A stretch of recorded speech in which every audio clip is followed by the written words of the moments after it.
ఒకానొక సమయంలో సత్యయుగంలో ఇంద్రద్యుమ్నుడు అనే సూర్యవంశ రాజు అవంతిని పరిపాలించేవాడు. ఆయన గొప్ప విష్ణుభక్తుడు. ఓ రోజు ఆయనకు నీలగిరి ప్రాంతంలో ఒక గొప్ప దేవుడు నీలమాధవుడు పూజలందుకుంటున్నాడని కనుగొని తన నమ్మకమైన బ్రాహ్మణ పూజారి విద్యాపతిని ఆ దేవుడిని వెతకడానికి నియమించాడు. విద్యాపతి దూరప్రాంతాల మీదుగా గాఢమైన అరణ్యాలగుండా ప్రయాణిస్తూ చివరకు సవర గిరిజనుల నివాస ప్రాంతానికి చేరాడు. ఆ అడవిలో సవరల నాయకుడైన విశ్వవాసుని కలిశాడు. తొలుత అనుమానంతో ఉన్నాకూడా విశ్వవాసు విద్యాపతిని సాదరంగా ఆహ్వానించి అతనికి తిండి, ఆశ్రయం ఇచ్చాడు. అక్కడ ఉంటూ ఉండగా విద్యాపతి విశ్వవాసుని కుమార్తె లలితతో సాన్నిహిత్యం పెంచుకుని వారిద్దరూ పెళ్లి చేసుకున్నారు. విశ్వవాసు తరచూ అడవిలోకి వెళ్తూ చాలా సమయం గడిపేవాడు. ఆ విషయంపై ఆసక్తి పెరిగిన విద్యాపతి తన భార్య లలితని ఆ రహస్యయాత్ర గురించి అడిగాడు. ఆ అడవిలో తక్కువ మందికే తెలిసిన దేవుడైన నీలమాధవుడిని అడవిలో గుహలో పూజిస్తాడని లలిత చెప్పింది. విద్యాపతి నీలమాధవుడిని దర్శించాలనుకున్నాడు. ప్రారంభంలో నిరాకరించిన లలిత అభ్యర్థనతో విశ్వవాసు చివరకు ఒప్పుకున్నాడు. కాని దేవుడి స్థలాన్ని రహస్యంగా ఉంచాలనే ఉద్దేశంతో విశ్వవాసు విద్యాపతికి కళ్లకుగంతలు కట్టాడు. అయితే విద్యాపతి తెలివిగా తర్వాతదారిని గుర్తించడానికి ఆ మార్గంలో ఆవగింజలను చల్లాడు. అడవిలోని ఆ రహస్య గుహలో విద్యాపతి నీలమాధవుడిని చూసి ఆశ్చర్యపోయాడు. అక్కడి పూజాసామగ్రిలో కొంత రుజువుగా తీసుకుని తిరిగి రాజ్యానికి చేరాడు.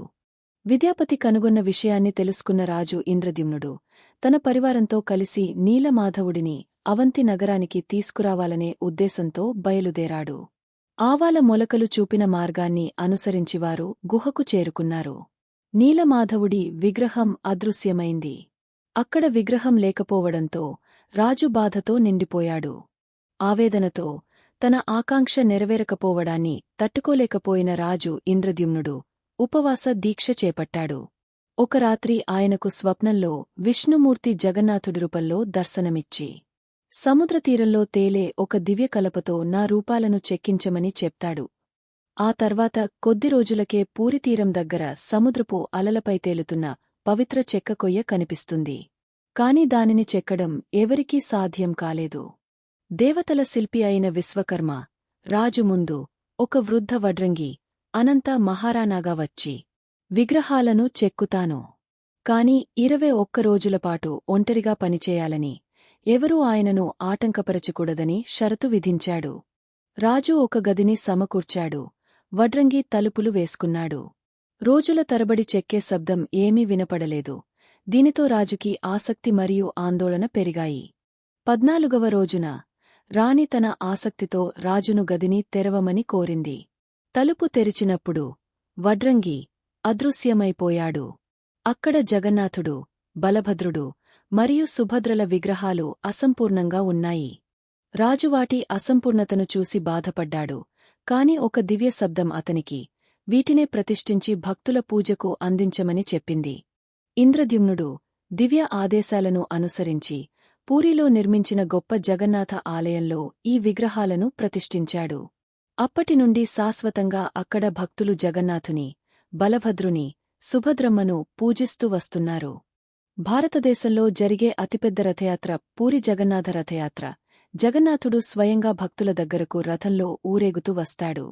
మూలవిరాట్ విగ్రహాలే రథయాత్రలో పాల్గొనడం వల్ల ఈ జగన్నాథ రథయాత్రను అత్యంత అపురూపంగా భావిస్తారు భక్తులు. ఊరేగింపు రథం విషయంలో జగన్నాథుని ఆలయానికి ప్రత్యేకత ఉంది. సాధారణంగా మిగతా దేవాలయాల్లో ప్రతి సంవత్సరం ఒకే రథాన్ని వినియోగిస్తారు. కాని పూరీ జగన్నాథుని రథయాత్ర కోసం ప్రతి సంవత్సరం కొత్త రథాలను తయారు చేయడం ఒక ప్రత్యేక సంప్రదాయంగా కొనసాగుతోంది. అంతా ఖచ్చితమైన లెక్కల ప్రకారమే జరుగుతుంది. పూరీనగర రాజు వైశాఖ బహుళ విదియనాడు రథ నిర్మాణానికి ఆదేశించగా ఆలయ ప్రధాన పూజారి 1072 వృక్షభాగాలను అడవిలోంచి తీసుకురావడం చేపడతారు.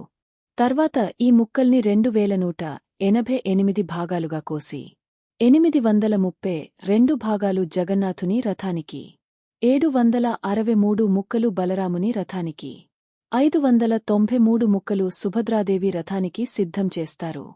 9 మంది ముఖ్య శిల్పులు వారి సహాయకులు మరో 125 మంది కలిసి అక్షయ తృతీయనాడు రథ నిర్మాణం మొదలుపెడతారు. ఆషాఢ శుద్ధ పాడ్యమి నాటికి రథ నిర్మాణాలు పూర్తయి యాత్రకు సిద్ధమవుతాయి. నందిఘోష అని జగన్నాథుడి రథాన్ని, తాళధ్వజం అని బలభద్రుడి రథాన్ని, పద్మధ్వజం అని సుభద్రాదేవి రథాన్ని అంటారు. ప్రతి రథానికి 250 అడుగుల పొడవు, 8 అంగుళాల మందముండే తాళ్లను కడతారు. రథయాత్ర మొదటి రోజున మేళతాళాలతో గర్భగుడిలోకి వెళ్లి పూజారులు 3 విగ్రహాలను రథాలపై కూర్చుండబెట్టే వేడుకను పహాండి అంటారు. పూరీనగర రాజు స్వయంగా స్వామి రథం ముంగట బంగారు చీపురుతో శుభ్రం చేస్తాడు.